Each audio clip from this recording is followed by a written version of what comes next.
غرباغي دعنا مصدر من الهدى فنعزي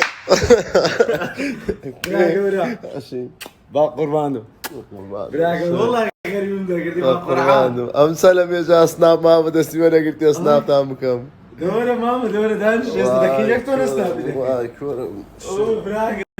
هذا مكان دي بابا تكتب مباسكي يا صدق لا غما قرآن اما اذا كمان لخون ازاي تركش ما نابزي تركي حوشه وهم لا كرايته داعش كويس حتى قبل لا انا ما ماري خوتا واه اي شيء بس هيك قلت اتيم ناستني خد نستي ماما حاسه بابرنا محاصرهم دو دقة اها بس دو دقة هذيك بس دقة كراسة كرا كده بارتوا يبخواي بنو مو بطوب تارا من الناستم يقولوا مش نسمع بخواي دنو شايفيدي بس درسي دقو بس درسي دقو دريم نالي بنو نالي او كما تلوازنا بس درسي دقو هات قلت متوارا تاوارا طب مش عم دك لا سمدك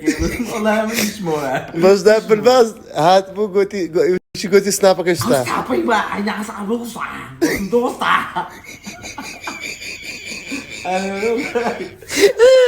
كده طبعا دوني اون درنتون بخريج بالدبر مو في ذا كان بوخ ملي لبا ملي باش دارينا